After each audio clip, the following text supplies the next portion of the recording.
और तू 5 साल में तैयार होने वाली खेती भी नहीं है। तुझे जवान करने में बाप के 18 कीमती साल लग गए हैं। तू कहता है तुम्हें फिक्र क्या है? सुन, अगर तुझे कुछ हो गया तो इसकी जिंदगी तबाही में आ जाएगी। अगर तेरा पैर टूटा तो इसका जीना मुश्किल हो जाएगा। अगर तू मर गया, खुदा की कसम इसे मौत से पहले मौत आएगी। तुझे क्या लगता है बाप का रिश्ता क्या है? सुन, तुझे बताऊं बाप क्या होता है। जिनके जुमलों पे तुम एतराज करते हो, जिनके जुमलों को सुन के बिगड़ जाया करते हो कि तुम होते कौन हो।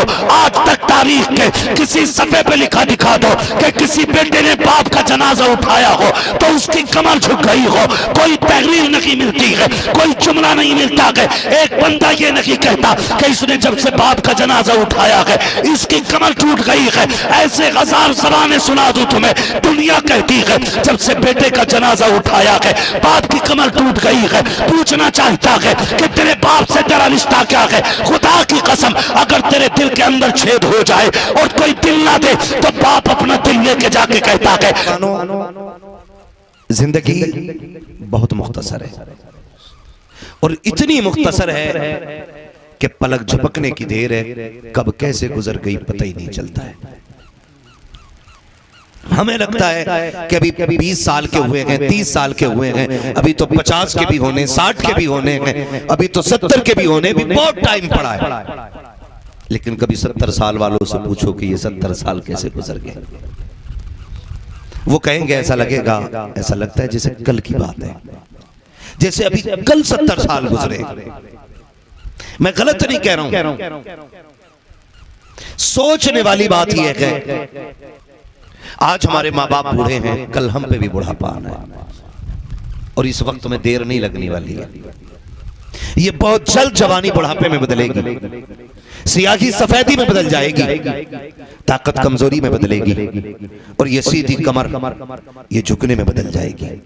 आज जो ये जबान के लहजे हैं ना, कल ये टूट टूट के ये अल्फाज बनेंगे। आज एक सांस में 70 बातें कह के जबान रुकता है, कल एक बात कहने के लिए 7 सांसें लेनी पड़ेंगी। आज दौड़ता है तो कदम कदम मंजिल पे जाकर रुकते हैं, कल वो वक्त आएगा कि मंजिल आते आते थक जाएंगे हम, लेकिन मंजिल हाथ नहीं आएगी। नौजवानों याद रखिएगा, माँ बाप के बारे में बुजुर्गों ने फरमाया ये वो किताब है जिन्हें आप लिखोगे और इस किताब को पढ़ के आपको आपकी औलाद सुनाएगी। यानी कि आप जैसा सलूक अपने माँ बाप के साथ करेंगे वैसा सलूक आपके साथ आपकी औलाद करेगा। ये मत सोचिएगा कि मेरे बाप ने मुझे नहीं पढ़ाया था, मैं बेटे को MBBS बना रहा हूं, मैं बेटे को IPS बना रहा हूं। याद रखिएगा, अगर खेती लगती है ना तो फिर आम के पेड़ पे आम आया करते हैं, अमरूद के पेड़ पे अमरूद उतरा करते हैं। कभी याद रखिए नीम के पेड़ पे खजूर नहीं उतरा करते हैं। याद रखिएगा, कभी गन्नों की फसल के ऊपर अनार नहीं उतरा करते हैं। जो बोते हो वही काटोगे। अगर तुम बाप की इज्जत करोगे, अगर तुम जाहिल भी हो तो तुम्हारी औलाद तुम्हारा एहतराम करेगी, और अगर तुम माँ बाप की नाफरमानी करोगे, लाख IAS IPS बना लो। अभी कुछ दिन पहले की बात है, एक बाप का इंटरव्यू लिया गया, जब उससे पूछा गया क्या बात है, वो रात के सन्नाटे में रोड पे बैठा था। कहा तेरा कोई है कि नहीं? उसने कहा मेरे बेटे की इतनी तनख्वाह है कि कई लाख रुपए महीना कमाता है। कहा फिर तू रोड पे क्यों है? कहा उसकी हवेली में मेरे लिए जगह नहीं है, उसने घर से निकाल के बाहर खड़ा कर दिया है। तो तुमसे किसने कह दिया कि आला तालीमें जो होती है वो बाप की इज्जत का सबब बनती है? आला तालीमें बाप को वकार देती है? नहीं, खुदा की कसम, जैसा करोगे वैसा भरोगे। अगर तुम बाप का एहतराम करोगे तुम्हारी औलाद तुम्हारी इज्जत करेगी। अगर तुम बाप की तौहीन करोगे तो भूल जाना कि तुम्हारी औलाद तुम्हें सर पे रखेगी। खुदा का वास्ता, अगर अच्छे दिन चाहते हो बाप की कदर किया करो, तुम्हारी आने वाली नस्लें तुम्हारी इज्जतें करने लग जाएगी। इज्जत करो माँ बाप की, कदर करो माँ बाप की। माफ कीजिएगा, मुझसे लोग कहते हैं यार पैसे देते मुसाफा करके 500 रुपए, कहते हैं दुआ करना। दुआ अद्दुआ मुख्कुल इबादत, दुआ इबादत का मकसद है, दुआ मोमिन का हथियार है। ये मैं दुआ का मुनकिर नहीं, लेकिन तरीके का मुनकिर हूं। जिस तरीके से हम दुआएं करा रहे हैं ना, इनसे नतीजा कुछ नहीं। 500 रुपए दिए, मौलाना दरा हुजूर दुआ कर दे।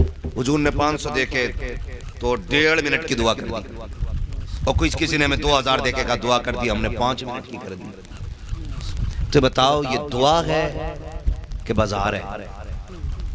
बोलो भाई पैसे लेके दुआएं, पैसे दे के दुआएं ले रहे हैं।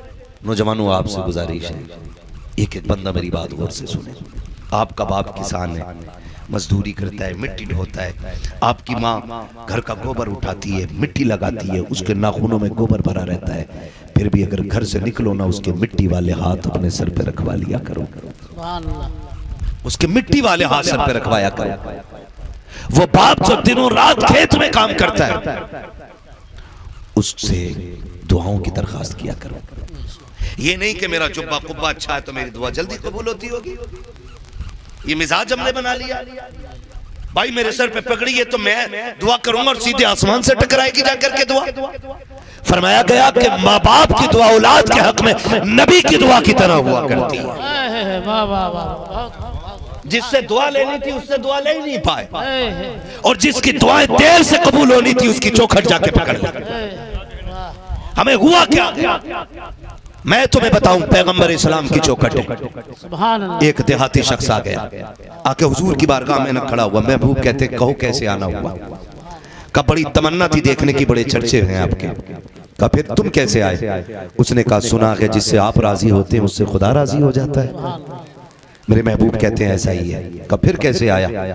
का मैं हुजूर आपको राजी करके खुदा को राजी करने के लिए आया हूं। आपको राजी करके खुदा को राजी करने के लिए आया हूं। बहुत गौर से मेरी बात सुनिएगा। वो कहता हुजूर मैं आपको राजी करके खुदा को राजी करने के लिए आया हूं। महबूब तो फिर महबूब है। फरमाने लगे तू घर से चला था तो कौन था तेरे पीछे? ये हुजूर क्यों पूछ रहे हैं? और कोई गैब क्या तुमसे निगाह हो वाला? जब ना खुदा की छुपा तुम पे करोड़ों दुरूद। आका कहते हैं जब तू घर से चला था कौन था तेरे पीछे? उसने कहा सरकार मेरे माँ को रोते हुए छोड़ा है, मेरा बाप भी रोता हुआ रह गया। कहा क्यों? क्या तूने उनसे इजाजत ली? कहा सरकार मैं इजाजत ले रहा था, वो नहीं चाहते थे मैं आऊं। कहा क्योंकि उनके पास मेरे सिवा कोई और सहारा नहीं है। सरकार में उन्हें रोता हुआ छोड़ आया। मेरे नबी ने गुलाम के कंधे पे हाथ रख के कहा फिर तुझसे किसने कह दिया कि बाप को रोता हुआ छोड़ के आए और मेरी चौखट पे आके तुझे रब की रजा मिलेगी? आका फरमाते तुझे रब की रजा चाहिए? कहा जी। फरमाया वापस चला जा, जिन माँ बाप को रोते हुए छोड़ के आया है जा उनको लबों पे मुस्कुराहट दे दे, मदीने वाला भी राजी हो जाएगा, काबे वाला भी राजी हो। सुभान अल्लाह, नारे तकबीर, नारे रिसालत, पैगाम आला हजरत कॉन्फ्रेंस। कम कर दें, तवज्जो है सारे लोगों की। हुजूर फरमाते जिन्हें रोता हुआ छोड़ के आया है जा उनके लबों पे मुस्कुराहट दे दे। अब मैं पूछना चाहता हूँ, आज जो लोग कह दिया करते हैं सरकार बरकत नहीं हो रही है, कहता 8 दिन टांगे दबाते रहो, बरकत होने लग जाएगी, 6 दिन चराग जलाते रहो, बरकत होने लग जाएगी, 27 जमेरातों को आके चक्कर लगाओ, बरकत होने लग जाएगी। हाथ जोड़ के कहता हूँ मजारों के चिल्ले करने वालों, मैं मजारों का मुखालिफ नहीं हूँ। मजारात वो जगह होती है जहाँ पे दुआएं मकबूल हो जाती है, मगर शर्त है मजार में अल्लाह वाला लेटा हुआ होना चाहिए।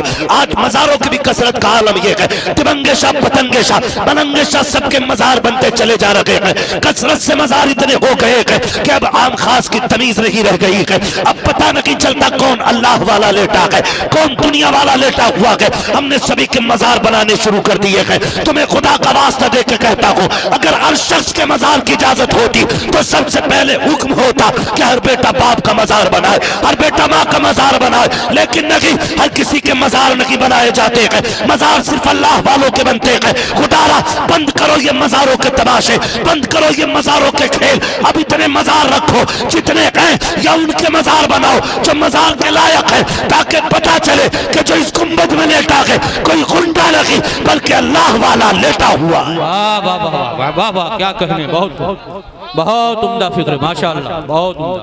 कैंप बना के रखिए, ये भी एक कैंप चल रहा है, ये भी एक माफिया है। हाँ वो एटा साइड में एक जगह एक रात में उन्होंने कई मजार निकाल दिए। नाम नहीं लूंगा, लोग चढ़ जाते हैं। कई मजार के रात मेरे खाम में ना आए थे, यहाँ 6 वली लेटे, और जो भाई हमारी कौम ने टूट के उस पर चादरें चढ़ाई है, टूट के जो चादरें चढ़ाई और जो गोलक में पैसा डाला, सामने जिसका खेत था कहने लगा मुझे पूरे 72 निकालने अपने खेत में। वो 72 मजार निकालने के चक्कर में वो भाई ये भी एक किस्म का माफिया हो गया। हमारी कौम इसके अंदर आकर के बर्बाद हो गई है।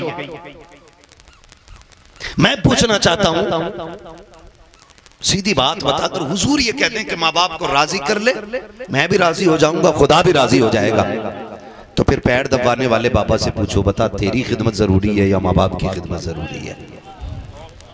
जाके पूछो ना उनसे कि तुम्हारी खिदमत जरूरी है, माँ बाप की खिदमत जरूरी है। नौजवानों हाथ जोड़ के कह रहा हूँ, खुदा के वास्ते समझ जाना। हम ये देखते हैं कि आज मज़ारों की जो गोलकें हैं, इतनी बड़ी बड़ी गोलकें होती हैं, जो जानता है 50-100 रुपए डालता। मैं इसका मुखालिफ नहीं कि डालो ना डालो, लेकिन मुझे इतना बताओ, वो माँ जो बूढ़ी बैठी हुई है दरवाजे पे, जिसके तुम 70 रुपए का चश्मा नहीं बनवा के दे रहे हो, जिसके चश्मे की टांग टूट गई है, 50 रुपए लगा करके तुम बाप का चश्मा नहीं बनवा रहे हो, वो कई बार दिन में ठोकर खा के गिरता है, तुम कहते हो मुझे फुर्सत नहीं है। बाप वो परेशान है एक चश्मे को लेकर के, तुम 500 रुपए गोलक में डाल रहे हो। क्या अल्लाह तुम्हारे इस खर्चे से राजी हो जाएगा? मुझे बता तो सकी। तो 7 बार जाकर के हर हफ्ते में 7 दिन जाकर के मजार पे चिराग जला रखा के 7 बार उसने माँ से नहीं पूछा तूने पानी पिया है कि नहीं, तूने खाना खाया है कि नहीं। बता तेरे इस चिराग से अल्लाह राजी कैसे हो जाएगा? वो बूढ़ी माँ जो बिस्तर पे बैठी रह गई, काश एक बार बेटा भी खाने को पूछने आ जाता। एक बार बेटा जाकर के खाने को नहीं पूछता है। बंद करो ये मज़ारों की इबादतें, बंद करो ये शख्सियत परस्तियां, इबादत सिर्फ अल्लाह की करो, माँ बाप की फरमाबरदारी करो। खुदा की कसम, जमीन पे रहोगे तब भी खुदा राजी रखेगा, जमीन के नीचे चले जाओगे तब भी खुदा राजी रहेगा। क्या कहने, बहुत बहुत उम्दा, माशाअल्लाह। दिल के पपोले चल उठे सीने के दाग से, इस घर को आग लग गई घर के चिराग से। बताओ कौन नहीं चाहता है कि मैं बाप बनूं? कौन नहीं चाहता कि मेरी लंबी उम्र हो? सारे ही चाहते हैं ना। तो फिर लंबी उम्र चाहते हो तो उसकी खैर की भी कोशिश किया करो, खैर की भी कोशिश किया करो। और ये मत सोचना कि भाई इतना इकट्ठा कमा के रख दूं ताकि मुझे बेटों के आगे हाथ ना फैलाना पड़े। इस धोखे में मत रहना। जब तकदीर का कलम चलता है तो तदबीरें रखी रह जाती हैं, ये याद रखिए। आप ये मत सोचना मेरा बैंक बैलेंस है, मैं अपने अब्बा को 5 रुपए नहीं देता था, मैं तो निकाल के खाता रहूंगा। एक फोड़ा अल्लाह निकालेगा कमर में, तेरा पूरा बैंक बैलेंस खाली, और फिर तुझे उसी मकाम पे लाके रखेगा जहां तेरा बाप था। बच नहीं पाओगे। याद ये बुजुर्गाने दीन बैठे हुए, अल्लाह सलामत रखे, अल्लाह इनकी जूतियों का सदका अता करे। हाँ, जो चंद गुनाह ऐसे हैं जिनकी सजा अल्लाह ने दुनिया में भी रखी है और आखिरत में भी रखी है, उन्हीं में से एक जुर्म ये है माँ बाप की नाफरमानी करना, जी, जिसकी सजा दुनिया में भी है आखिरत में भी, और उसकी सजा आखिरत में भी है। और मैं तो नौजवानों से कहना चाहता हूं, खुदा की कसम माँ बाप की खिदमत करने लग जाओ। बड़े बड़े बिजनेस फेल हैं इसके आगे। जब उनकी झोलियां फैलती हैं ना तो अल्लाह फिर नस्लों के रिस्क का इंतजाम फरमा दिया। नस्ल के रिस्क का इंतजाम फरमा दिया करता है। माँ बाप कितनी बड़ी दौलत है। और बंदा ना 10 रुपए की दवा दिला के कहता जाओ बैठो, अभी तो दिलवा के लाया था तुम्हारी दवा। ये मैं सफेद वाले बुजुर्गों से कह रहा हूँ, ये बैठे हैं और भी आपकी महफिल में होंगे सफेद बाल हैं। खुदा की कसम खा के बताओ कौन है जिसे माँ प्यारी नहीं है, कौन है जिसे बाप प्यारा नहीं है? आज है तो नौजवानों हम कदर नहीं करते, है तो उसकी आवाज़ हमें बुरी लगती है तो हम उससे लड़ जाया करते हैं, तो उसकी आवाज़ पर गुस्सा करते हैं, तो कहते हैं नहीं कोई बात नहीं है तो उसको देखने के लिए तैयार नहीं है। जिस दिन ये चले गए ना उस दिन तड़पते रह जाओगे, पूरी दौलत लेके फिरोगे, हाथ में कोई तुम्हें माँ बाप जैसी दौलत दोबारा नहीं दे सकता है, कोई नहीं दे सकता है। आज है तो कहता तुम्हारे खर्चे उठाऊं कि अपनी औलाद का खर्चा उठाऊं, तुम्हारे खर्चे उठाऊं कि बच्चों के खर्चे उठाऊं। आज अगर 10 रुपए कमा के लाते हो, 5 रुपए की चीज बच्चों के लिए लेके आते हो, तुम माँ बाप से छुपा के लाया करते हो, तुम नहीं जानते हो जब तुम माँ बाप से छुपा के लाते हो तुम्हें माँ बाप की वो कुर्बानियां कैसे भूल जाया करती हैं। मुझे बताओ तो सही, कल ये कि बाप जब मजदूरी करता था, अभी कुछ दिन पहले की बात थी, मजदूरी करने के लिए कुछ लोग गए, यानी गोश्त खरीदने के लिए गए, तो भगवा आतंकवादियों ने आकर के उन पे हमला किया। बच गई जान, किस्मत अच्छी थी, वरना मारने में कसर नहीं रखी थी। बहाने बना करके मुसलमानों को मारा जा रहा है। लेकिन सिर्फ इतना समझाना चाहता हूँ, वो जो किसी दंगाई के आकर हथकंडे चढ़े थे वो भी बाप था, वो किसी का भाई भी था, वो रिश्तेदार किसी के रिश्ते निभाने के लिए आए थे। तुम्हें क्या लगता है यूं ही हम पल गए हैं, ऐसे ही जवानी आ गई है, ऐसे ही हम 6 फीट के हो गए हैं, ऐसी कितनी सोबतें हमारे बाप ने उठाई है, तब जाकर के हमें जवानी की दहलीज पे कदम रखने का मौका मिला है, कितने लोगों की गालियां बाप ने खाई है, तब जाकर के हमारे जेब पे कलम आया है, कितने लोगों के ताने बाप ने सके हैं, तब जाकर के हमें ये वकार मिला है, हमें ये मकाम मिला है। आज इस मनसब पे बैठने के बाद अगर हम बाप को मुंह न लगाएं तो हमसे बड़ा बदबख्त कौन हो सकता है।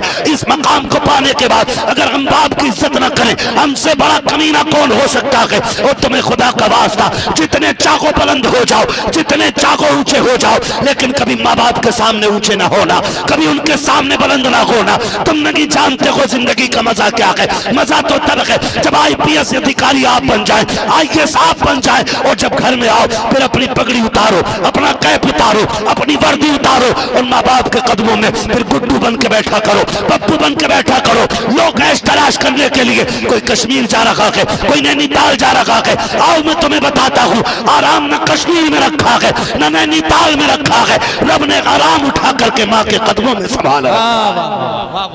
क्या कहने, इनके कदमों में बैठा है, क्या कहने, इनके पास बैठ करके इनसे दुआएं लिया करो। अल्लाह ने इनके कदमों में बरकत रखी है। आज इनसे लेता ही कोई नहीं, लेता ही कोई नहीं। अपने बस कहता तुम चुप रहो, तुमने क्या देखा, गांव से बाहर ही नहीं निकले तुम। मैं पूरा मुंबई घूम के आया हूँ, तुम्हें हाजी अली पे छोड़ दूंगा तो तुम घर नहीं आ पाओगे। ये दिखा रहा पावर अब्बा को बेटा। हाँ, तुम्हें नाकासा की छोड़ दिया, तुम फला फला नहीं पहुंच पाओगे। तुम क्या जानते हो, तुम चुप रहो, तुम घर में रहो, मैं बड़ा हूं। वो याद रखना, हुकूमत करने वाले दिलों पे कभी कभी मिला करते। हजरत हुजूर कह के तो दुनिया आवाज देती है, जब नाम लेने वाले दुनिया में होते हैं ना तो फिर जीने का मजा ही कुछ और होता है। फिर जीने का मजा ही कुछ और होता है। जब नाम लेना बाप और माँ, फिर कलेजे ठंडे पड़ जाते हैं, कलेजे ठंडे पड़ जाते हैं। आपसे मेरी गुजारिश है, कभी माँ बाप से बड़े न बनना, और बन भी नहीं सकते हो, बन भी नहीं सकते हो, कितनी भी कोशिश कर लो। वो कुछ दिन पहले की बात है, एक नौजवान का एक्सीडेंट हुआ, हादसे में उसकी रीढ़ की हड्डी टूट गई। तो अब कुछ नसें उसके साथ डैमेज हुई तो हाथ काम करना छोड़ गए। शादी हुई थी, बीवी ने कहा तलाक चाहिए। कहा क्यों? कहा तेरे जैसे अपाहिज के साथ कौन जिंदगी गुजारेगा। बीवी छोड़ के चली गई। वो कहता है कि जो मेरे दोस्त थे ना, जो मेरे साथ रोज दावत खाने आते थे, रोज शाम का खाना मेरे साथ खाते थे, जिस दिन से एक्सीडेंट हुआ 2-3 दोस्तों के अलावा सैकड़ों दोस्तों में से कोई नहीं आया। कहता जब मेरी आंख खुलती सुबह को तो मेरे पास कोई नहीं होता, मेरी बूढ़ी माँ मेरे पायथी में बैठी हुई मिला करती थी। अल्लाह, ये माँ बाप होते हैं। बूढ़ी माँ कहता मेरी पायथी में बैठी मिला करती थी, कोई नहीं होता था मेरे बिस्तर में। एक अपाहिज बेटे को माँ बाप पूरी जिंदगी पाल लेते, लेकिन एक मजबूर बाप बेटे से 6 महीने नहीं पाला जाता है। 6 महीने में तंग आके कहता जी दुआ करो अल्लाह को मिट्टी प्यारी हो जाए। अब अब्बा की हालत नहीं देखी जाती। और शर्म कर, जिसे तू लावारिस या मोहताज अपाहिज समझ रहा है, तू नहीं जानता है जब इसे ठोकर लगती है ना, अल्लाह इसके इस अमल से राजी होकर के तेरे घर में रिस्क की बरकतें नाजिल फरमाता है। तुम्हें क्या लगता है तुम मुंबई जा रहे हो, तुम यहाँ नात पढ़ रहे हो, तकरीर कर रहे हो और पैसे आ रहे, ये तुम्हारा कमाल है? इसमें तुम्हारी शान है? नहीं, ये जो इज्जतें मिल रही है ना, ये माँ बाप की ठोकरों के सदके में मिल रही है। माँ बाप की ठोकरों के सदके में। आप कभी ये फैसला ना कीजिएगा कि नहीं हम बताएंगे तुम्हें क्या करना है। मैं तो आज भी कहता हूँ कभी उनके पास बैठ के पूछो अब्बा क्या करना है, उसका दिल बड़ा करो। हम बड़े जालिम हो गए, बड़े जालिम हो गए, पीर के पैर दबाने बैठ जाते हैं। वो अब्बा जो रोज थक के आया 2 मिनट उसके सरों में हाथ नहीं डाला, तुमने सर में हाथ नहीं डाला, कभी उसके हाथ नहीं दबाए, वो दुनिया चूमने आती। माफ कीजिएगा भी मेरी रवैये से शायद किसी को बुरा लगाओ, मुझे अच्छा नहीं लगता है कि हाथ पैर ऐसे चूमो चाटो, उड़ के लग जाओ, मौलवी को नोच के ले जाओ। क्या नतीजा भाई, हमें चूमे चाटने में लगे हो, हम तुम्हें हजरे अस्वद नजर आ रहे? क्या रवैया है? बात करने आए हुजूर के दीन की, कोई ताजमहल नहीं है। बस हमारी बातें सुन लो, ये सबसे बड़ी बात है। जो हमें चूमने चाटने भागते हो ना, उसके बदले में बाप का तलवा चूमना, माँ के हाथ चूमना, खुदा की कसम जितनी बार चूमोगे अल्लाह उतनी बार हज मकबूल का सवाब अता फरमाएगा। वाह, क्या कहें, बहुत उम्दा। तो भाई ना हमें तो कतई मत चूमा करो, बिल्कुल नहीं करना है। मुसाफा करो, हुजूर की सुन्नत है। ये चूमा चाटी हमारी समझ में नहीं आती। मुसाफा करो, चूमना तो उनके कदमों को चूमो। और कई है ना, हमारे पीर साहब ऐसे थे, हाँ हाथ छुए मैंने, रूई की तरह थे। तो मैंने कहा रूई की तरह होना ये जन्नती होने की बशारत है? किसी हदीस में है जिसके हाथ रूई के हो वो जन्नती है? किसी किताब में है कि जिसके पैर रूई जैसे हो वो जन्नत में जाएगा? सुन, रूई वालों की तो बशारत नहीं है, अलबत्ता जिनके हाथों में ठेठे हो हुजूर ने उनको बशारत जरूर अता फरमाई है। जिनके हाथों में ठेठे पड़ गई है। आज हजरत हमारा मुआशरा इतना सफाक, इतना जालिम हो गया है कि हम रिश्वत लेने वाले आईपीएस के बेटे को बेटी दे सकते हैं, लेकिन हलाल के लुक़मे खिलाने वाले बंदे को बेटे घर का दामाद बनाने के लिए तैयार नहीं। बहुत ये अलमिया हमारी कौम का, ये अलमिया हमारी कौम का। हमारे लिए हराम की दौलत से बनी हुई बिल्डिंग अच्छी है, हलाल के लुक़मे खाने वाली कौम अच्छी नहीं हमारे लिए। जबकि ये जिंदगी बड़ी मुख्तसर है, 60 साल, 65 साल, 70 साल, 100 साल और बढ़ा लो, चलो 150 साल। है कोई नजर में इतनी उम्र का? बोलो भैया, है कोई तुम्हारे गांव में? है कोई 150 साल का? नहीं है ना हमारे इलाके में, नहीं है। इससे ऊपर सुई जिंदगी की जागी नहीं रही है। बाकी अल्लाह कादिर मुतलक है, जितनी चाहे आगे बढ़ा दे। लेकिन जो हम देख रहे हैं इससे ऊपर सुई जाने को तैयार है। बोलो, इससे आगे तो सुई जाने को तैयार नहीं है। मुझे बताओ, जिन बच्चों के पुराने कपड़े उनकी जिंदगी नहीं कट रही है, और जिनके पास कोट वोट ठाट वाट है उनकी भी कट रही है। फर्क कितना दोनों में? गरीब रब को राजी करके काट रहा है और ये हराम कमाने वाले रब को नाराज करके काट रहा है।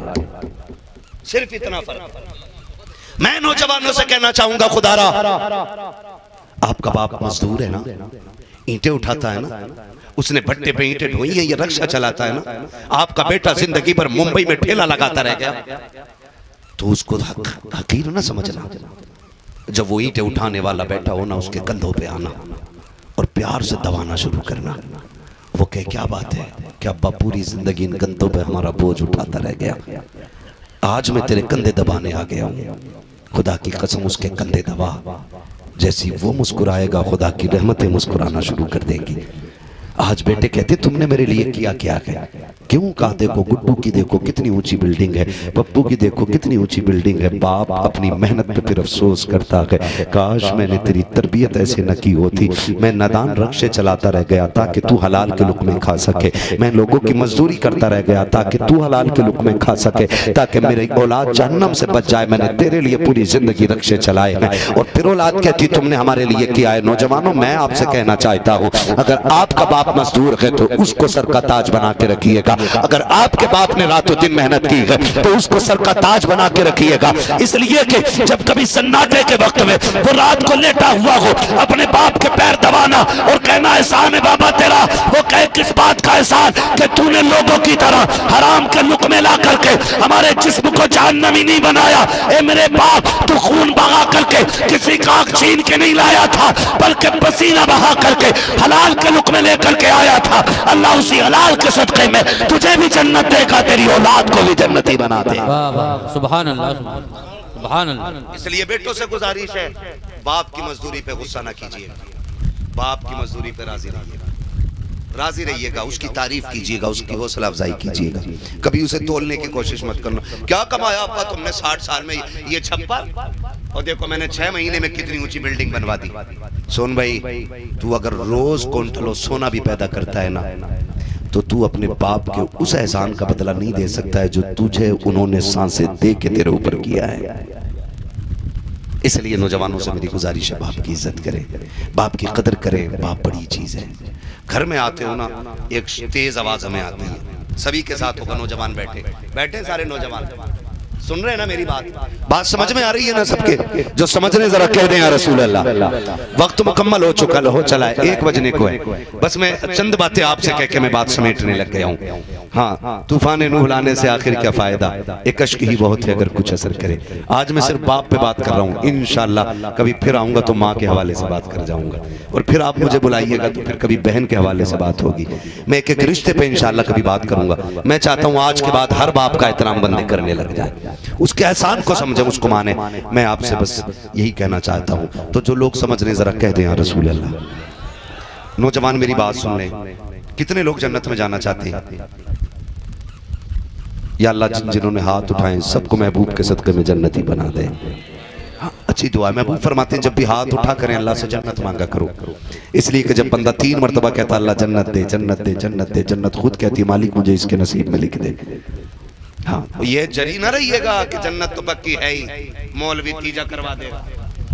याद रखना तीजे में भी कम डंडी नहीं मारते लोग। मस्जिद में बैठ भाई थोड़ा सा घुमा दो यार, थोड़ा सा घुमा दो इसको। मस्जिद में बैठते यूं चने लेके और ऐसे डाले जा रहे हैं और कह रहे हैं कितने आलू हुए। मुर्दा भी सोचता होगा किन ठगों के बीच में चने पड़वाए जा रहे हैं मेरे। यहाँ हज़रत इंसाफ करने तैयार नहीं। तीजे की फातह में मस्जिद में लोग इसलिए आ जाते हैं कि हमारे अब्बा की फातह में आया था। धोखे में न रहियो, ये ईमानदारी से पढ़ के जाएंगे। 70,000 मरतबा कलमा नहीं हुआ, 6,000 लोग बैठे हुए पढ़ रहे हैं, इतने चनों का ढेर लग जाता है। वो तो ये अच्छा है कि ये कानून नहीं है कि जो जितने पढ़ लेगा उतनी ले जाएगा, वरना एक एक नहीं यूं लौटते यूं और गोलियां चल जाती। तो ये धोखे में मत रहना कि कलमा पूरा पढ़ेंगे तेरे बाद, लाजिम नहीं है, मुख्तसर जिंदगी है। मैं कहता हूं वो बेटे खुश नसीब होते हैं जिन बेटों के जनाजों को बाप कंधे दिया करते हैं। इसलिए कि जब बाप के हाथ उठते हैं ना तो फिर अल्लाह खाली नहीं लौटाता है। अगर बाप बेटे की कब्र पे आके कहते हैं ना अल्लाह मेरे लाल को बख्श दे, तो मुझे लगता है जबान से निकलने में देर होती होगी, अल्लाह को बख्शने में देर नहीं लगती होगी। अपने पीछे ऐसे काम छोड़ के जाओ कि कोई हाथ ना भी उठाए तब भी बख्शिशों के परवाने आसमानों से नाजिल होते रहा। मेरी नौजवानों से गुजारिश है, मैं बात अर्ज कर रहा था, नौजवानों जिंदगी बड़ी मुख्तसर है और छोटी सी है। मौत इतने करीब है कि हमारा साया भी उतना करीब नहीं है। यूं समझे कि मौत यहाँ खड़ी है। ऐसा नहीं होता है कि हम अभी किसी से मिल के आए फिर ऐलान होता फलां का इंतकाल हो गया, हम कहते हैं अरे अभी तो मेरी बात हुई थी, अभी तो उसने फोन किया था। इससे पहले कि एक दिन हमारा भी मस्जिदों से ऐलान हो, हम अपने आप को बदल दें, हम अपने तरीके बदल दें, हम अपने उसूल बदल दें। हम रात को ना 2-2 बजे तक जा रहे हैं बैठने के लिए। पहली बात तो मैं कहूँगा जनरली तौर पे कि कोई भी बच्चा आप घर से ना देर रात के लिए गायब ना हो, क्योंकि माहौल बहुत ज्यादा खराब हो चुका है। लोग मुसलमानों के खून के प्यासे हो गए हैं। मैं पूरी जुर्रत के साथ कह रहा हूँ, डर नहीं है, मैं खुल के ही बात कह रहा हूँ। कुत्ता मर जाए मुल्क में तो मुल्क उसके नाम की छुट्टी कर सकता है, लेकिन मुसलमानों की हवेलियां उजड़ जाएं किसी की जबान पे शिकवा तक नहीं आता है। सबसे अगर कम अहमियत किसी खून की है तो इस वक्त मुसलमान के खून की है। अगर सबसे कम वैल्यू किसी की रह गई है तो मुसलमान की रह गई है। आपसे मैं कहना चाहूंगा नौजवानों, सोच समझ के घर से निकला करो। ये जो सफेद बालों वाले बाप होते हैं ना, ये बिला वजह गुस्सा नहीं होते हैं, इनकी नाराजगी वजह होती है। ये जो कहते हैं रात को देर से ना आया करो, तुम ये कह देते हो कि तुम होते कौन हो रोकने वाले, तुम होते कौन हो टोकने वाले, तुम्हें क्या मतलब है टांग टूटेगी मेरी टूटेगी, चोट लगेगी मुझे लगेगी। अच्छा तो इतना बड़ा दादा हो गया, अपने बाप से कह रहा चोट लगेगी तो मुझे लगेगी, इन्हें क्या मतलब है? तो सुन मतलब कितना बड़ा है। अगर कोई शख्स अपने आंगन में दरख्त लगाता है तो उसको ईंटों से घेर के रखता है, लकड़ियों से बाड़ा बना देता है ताकि कोई बकरी बकरा आकर के उसके पत्ते ना खा सके, उसकी टहनी ना तोड़ सके। अगर किसी दरख्त की टहनी को कोई बकरा मुंह से चबा देता है और पड़ोसी का बकरा हो तो बसाओ काट गोलियां चल जाती है कि तूने मेरे दरख्त को तोड़ कैसे दिया, तेरे बकरे की वजह से एक पेड़ का नुकसान हो गया है, मुझे बता तो सही। अगर पेड़ पालने वाला एक पेड़ से इतना प्यार करता है तो औलाद पालने वाले को औलाद से कितना प्यार होता होगा। तू पूछता है कि तुम्हें क्या फर्क पड़ता है, तो सुन तुझे बताओ, अगर कोई शख्स अपने आंगन में दरख्त लगाता है उसकी वजह होती है, या तो फल की उम्मीद रखता है या साये की उम्मीद रखता है। अगर साये की उम्मीद होती है, एक पत्ता किसी को तोड़ने नहीं देता है, जबकि वो 5 साल के अंदर एक पेड़ तैयार हो जाता है। अगर उस पेड़ की जड़ में आकर के कोई तेजाब डाल दे तो गोलियां चल जाया करती है, क्योंकि 5 साल की मेहनत रायगा चली गई है। और नौजवान बाप का एतराज पर सवाल करने वाले, उसके जुमलों को सख्त कहने वाले, मैं तुझसे पूछना चाहता हूँ, 5 साल पेड़ को पालने में लगते हैं तो पड़ोसी से लड़ाई हो जाती है, तुझे बाप ने किन उम्मीदों से पाला होगा, कितनी नियतें करके तुझे पाला होगा, और तू 5 साल में तैयार होने वाली खेती भी नहीं है। तुझे जवान करने में बाप के 18 कीमती साल लग गए हैं, तू कहता है तुम्हें फिक्र क्या है। सुन, अगर तुझे कुछ हो गया तो इसकी जिंदगी तबाही में आ जाएगी, अगर तेरा पैर टूटा तो इसका जीना मुश्किल हो जाएगा, अगर तू मर गया खुदा की कसम इसे मौत से पहले मौत आएगी। तुझे क्या लगता है बाप का रिश्ता क्या है? सुन, तुझे बताऊं बाप क्या होता है। जिनके जुमलों पे तुम एतराज करते हो, जिनके जुमलों को सुन के बिगड़ जाया करते हो कि तुम होते कौन हो, आज तक तारीख के किसी सफे पे लिखा दिखा दो कि किसी बेटे ने बाप का जनाजा उठाया हो तो उसकी कमर झुक गई हो। कोई तहरीर नहीं मिलती है, कोई जुमला नहीं मिलता है, एक बंदा ये नहीं कहता कि इसने जब से बाप का जनाजा उठाया है इसकी कमर टूट गई है। ऐसे 1000 ज़बानें सुना दूं तुम्हें, दुनिया कहती है जब से बेटे का जनाजा उठाया है बाप की कमर टूट गई है। पूछना चाहता है कि तेरे बाप से तेरा रिश्ता क्या है? खुदा की कसम, अगर तेरे दिल के अंदर छेद हो जाए और कोई दिल ना दे तो बाप अपना दिल लेके जाके कहता है डॉक्टर मेरा दिल निकाल ले, मैं रहूं या ना रहूं, मेरे बेटे को सांसें मिल जानी चाहिए, ये जिंदा रहना चाहिए। तू पूछता कि तुम्हारा रिश्ता क्या है? तो सुन, जब तुझे मतलब के लिए यूज करते हैं तो वो दुनिया वाले कहलाते हैं, और जो तेरे मतलब के लिए खुद को मिटा देता है उसी जात को आज दुनिया बाप के नाम से जाना। क्या कहने, बहुत बहुत। कौन हो तुम मेरी जिंदगी में बोलने वाले? अच्छा, खुदा की कसम खा के कहता हूँ अपने बाप से पूछ, तू उसका लगता क्या है?